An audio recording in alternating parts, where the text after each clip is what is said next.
নতুনত্ব মশলা দিয়ে বানিয়ে নিন বন্ধুরা দুর্দান্ত স্বাদের সজনে ডাঁটার একেবারে ইউনিক রেসিপি। তার জন্য 3টে ছোট সাইজের আলুকে আমি 4 ভাগে কেটে নিয়ে ভালো করে ধুয়ে নিয়েছি। আর সজনে ডাঁটাগুলোকেও খোসা ছাড়িয়ে এইভাবে কেটে নিয়ে ধুয়ে নিয়েছি। প্রথমেই গ্যাসে কড়া বসিয়ে 1 চামচ তেল গরম করে আলুগুলোকে ভেজে নিচ্ছি। বন্ধুরা আলুগুলোকে মিডিয়াম ফ্লেমে উল্টে পাল্টে ভেজে নিতে হবে। সজনে ডাঁটা যেহেতু পুষ্টিগুণে ভরপুর বন্ধুরা, তাই একই রকম ভাবে বারবার সজনে ডাঁটার তরকারি না রান্না করে একটু ইউনিক ভাবে রান্না করলে বাচ্চারাও হাসি মুখে খাবে। এবার আলুতে দিয়ে দিলাম অল্প নুন আর একটু হলুদ গুঁড়ো। এবার হালকা লালচে করে ভেজে নিচ্ছি। তারপর তেল ছেঁকে তুলে নিলাম। ওই তেলেই দিয়ে দিলাম একটা তেজপাতা, 1 টুকরো দারচিনি, 3টে লবঙ্গ, একটা এলাচ, অল্প জিরে আর একটা শুকনো লঙ্কা। ফোড়নটা হালকা ভেজে নিলাম। ফোড়ন থেকে মিষ্টি গন্ধ বেরোলে দিয়ে দিলাম একটা বড় সাইজের চপ করা পেঁয়াজ। পেঁয়াজটা এবার ভালো করে ভেজে নিতে হবে। অন্যদিকে একেবারে নতুনত্ব মশলা বাটার পালা। মিক্সির জারে নিয়ে নিলাম কিছুটা মটরশুঁটি, 5 কোয়া রসুন, কিছুটা বাদাম, 1 ইঞ্চি মতো আদা আর 2টো কাঁচা লঙ্কা। সবকিছু অল্প জল দিয়ে বেটে নেব। অন্যদিকে পেঁয়াজ ভাজা হয়ে গেছে। দিয়ে দিলাম 1/2 চামচ লঙ্কার গুঁড়ো, 1/2 চামচ হলুদের গুঁড়ো, 1/2 চামচ ধনের গুঁড়ো আর 1/2 চামচ কাশ্মীরি লঙ্কার গুঁড়ো।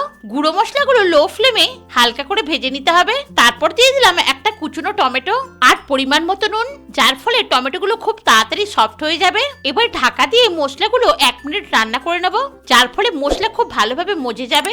এবার ঢাকা খুলে সবকিছু ভালো করে কষিয়ে নিয়ে দিয়ে দেবো বাটা মশলাটা আর তার সঙ্গে মিক্সি ধোয়া অল্প জলও দিয়ে দিলাম। এবার সব মশলাগুলোকে খুব ভালোভাবে কষিয়ে নিতে হবে। এবার বাড়তি স্বাদের জন্য দিয়ে দেবো 2 চামচ ফেটিয়ে নেওয়া টক দই। এবার দইয়ের বাটি ধুয়ে অল্প জলও অ্যাড করে দিলাম। বন্ধুরা যেহেতু মশলাতে মটরশুঁটি আর কাঁচা বাদাম ব্যবহার করেছি, সেহেতু কিছুক্ষণ ধরে ভালোভাবে মশলাটা কষিয়ে নিতে হবে। মশলা খুব ভালোভাবে কষানো হয়ে গেছে। এবার দিয়ে দিলাম সজনে ডাঁটা আর ভালো করে মশলার সঙ্গে কষিয়ে নিয়ে দিয়ে দিলাম ভেজে নেওয়া আলুগুলো। এবার কিছুক্ষণ ধরে ডাঁটা আর মশলার সঙ্গে আলুগুলো রান্না করে নিতে হবে। বন্ধুরা যেহেতু আমি মশলাতে মটরশুঁটি আর কাঁচা বাদাম ব্যবহার করেছি, সেহেতু কালারটা একটু অন্যরকম হলেও খেতে কিন্তু দুর্দান্ত হয়। তাই একটিবার ট্রাই করার অনুরোধ রইল। এবার স্বাদের ব্যালেন্সের জন্য দিয়ে দিলাম অল্প চিনি। আরো কিছুক্ষণ কষিয়ে রান্না করে দিয়ে দিলাম প্রয়োজন মতো গরম জল।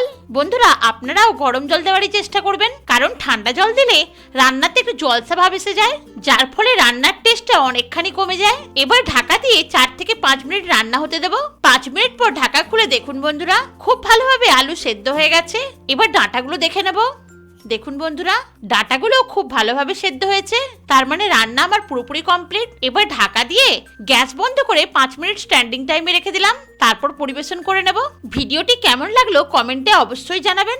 ভালো লাগলে লাইক ও শেয়ার করবেন। আর আপনি যদি আমার নতুন বন্ধু হয়ে থাকেন তাহলে চ্যানেলটিকে সাবস্ক্রাইব করে পাশে থাকা বেল আইকনটিকে প্রেস করে অলে সেট করে দিয়ে বন্ধু হয়ে সবসময় পাশে থাকার অনুরোধ রইল। এত ব্যস্ততার মধ্যেও সময় বের করে ভিডিওটি দেখার জন্য আমি পরম কৃতজ্ঞ। ভালো থাকবেন, ধন্যবাদ।